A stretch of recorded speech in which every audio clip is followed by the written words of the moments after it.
Chingizxon 4 ta farzandi bordi. Bular Chig'atoy, O'qtoy, Jo'jo va Tulu. Chingizxon 1224-yilda o'z farzandlariga mamlakatni bo'lib berdi. Chingizxon tuzgan davlati 4 ulusga bo'lindi. Bizning hududlar Mo'g'rov-Nahar, Sharqiy Turkiston va Yetsu, Xorazmning sharqiy qismi Xiva va Kat shaharlari Chig'atoyga berildi. Xorazmning shimoliy va g'arbiy qismlari esa Jo'joga tegishli edi. Amir Temur 1370-yilda iyul oyida Samarqandda qurultoy o'tkazdi va o'zini Chig'atoyning vorisi deb e'lon qildi. Chig'atoyga tegishli hududlar endi aynan Amir Temurga tegishli bo'lishi kerak edi. Shuning uchun 1372-yilda Amir Temur Xorazmga yurish boshladi. Bunga sabab o'sha davrdagi Jo'jo ulusini Xorazmdagi vakili bo'lgan Qo'ng'irot begi Husayn Sofi Xorazmning sharqiy qismlarini, aynan Xiva va Kat shaharlarini Jo'jo ulusining tarkibiga qo'sha olgandi. Natijada Amir Temur unga Mavlona Najmiddin Koshiy boshchiligida elchilar yubordi va aytdiki, ikkita musulmon o'rtasida jang bo'lishi yaxshi emas. Sen o'zingga tegishli yerlarga egalik qilgin. Xorazmning sharqiy qismlari, Xiva va Kat shaharlari aynan Amir Temurga tegishli dedi. Va bu elchilarga Husayn Sofi shunday javob berdi: ikkita mamlakat o'rtasida urush bo'lishi tabiiy. Sizning yurtingiz o'sha davrda, ya'ni harbiy o'lka hisoblanadi. Bizning musulmonlar sizning yurtingizda bostirib kirish bu farz darajasida edi. Ikki o'rtada munosabatlar yomonlashdi va Amir Temur 1372-yilda Husayn Sofiga yurish boshladi. O'sha orada Husayn Sofi kasallandi va vafot etdi. Uni o'rniga Husayn Sofining ukasi bo'lgan Yusuf Sofi hokimiyat tepasiga keldi. Yusuf Sofi Amir Temur bilan urushni xohlamadi. U o'zining ukasi Oqsofining qizi Xonzoda begimni Amir Temurning o'g'li Jahongirga uzatmoqchi bo'ldi va shu o'rtada ular o'rtasida shartnoma imzolanadigan bo'ldi. O'rtada shartnoma imzolanmadi, Amir Temur orqaga qaytdi, lekin Yusuf Sofi Amir Temurga bo'ysunmadi va Amir Temur 1374-yilda Xorazmga ikkinchi marotaba hujum qilishga majbur bo'ldi. O'shanda yana Yusuf Sofi Amir Temurga tobeligini izhor qildi va o'zining ukasi Oqsofining qizi Xonzodani Amir Temurning o'g'li Jahongirga uzatdi va ular o'rtasida ittifoq vujudga keldi. Endi Yusuf Sofi bilan Amir Temur o'rtasidagi qarindoshlik risalari o'rnatilgandi.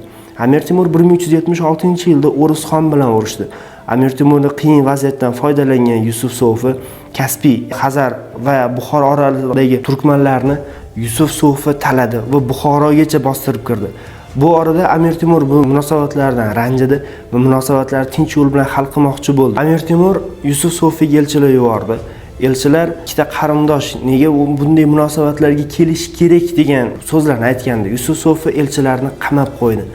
Amir Temur yana Yusuf Sofiga elchilar yubordi. Aytdiki, elchilarni qamab qo'yish bu hukmdorlarga yarashmaydi. Agar ikkalamiz o'rtamizdagi bir munosabatlarga elchi aralashish shart emas. Menga qanday gaping bo'lsa, kelganda o'zimga aytgin dedi. Elchilarni qo'yib bor, yo'qsa seni ahvoling yaxshi bo'lmaydi dedi. Yusuf Sofi bu gaplarga ko'nmadi. Natijada Buxoroni yana bosqin qilishni davom ettirdi. Amir Temur bundan jahli chiqdi va 1379-yilda Xorazmga qo'shin tortishga majbur bo'ldi. Qo'shin tortib kelganini kutmagan Yusuf Sofi Amir Temurga elchilar yubordi. Aytdiki, ikkita hukmdor xatosi tufayli butun bir musulmonlar javob berish shart emas. Ikkita davlat o'rtasidagi munosabatlarni ikkalamiz birga bir jang orqali hal qilamiz.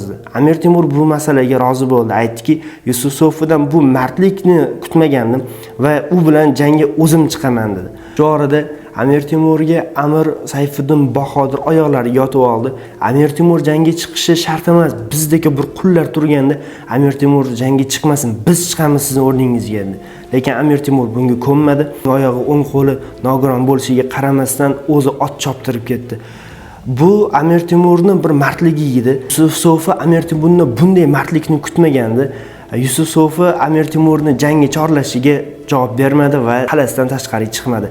Amir Temur Xorazmni 1379-yilda 3 oy 6 kun qamal qildi va manjanaqlar yordam devorlarini buzdi. Shu orada Yusuf Sofi kasallandi va vafot etdi. Amir Temur 1379-yilda iyul oyida Xorazmni egalladi. Amir Temur 1372-yildan 1379-yil oralig'ida Xorazmga 4 marotaba yurish qilgandi. Amir Temur har doim shuni o'ylagan va mamlakatdagi har qanday vaziyatni diplomatik yo'l bilan hal qilishga harakat qilgandi. Oddiygina misol 1372-yilda jang qilishdan avval ularga elchilar yubordi lekin Husayn Sofi bunga ko'nmagandi. 1379-yilda xuddi shunaqa bo'ldi. Yusuf Sofiga elchilar yubordi, lekin ular o'rtasidagi munosabatlar diplomatik yo'l bilan hal bo'lmadi.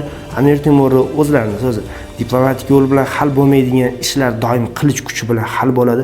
Amir Temur har doim qo'shinni o'ylagan mohir sarkarda edi. U Xorazmni egallab oldi.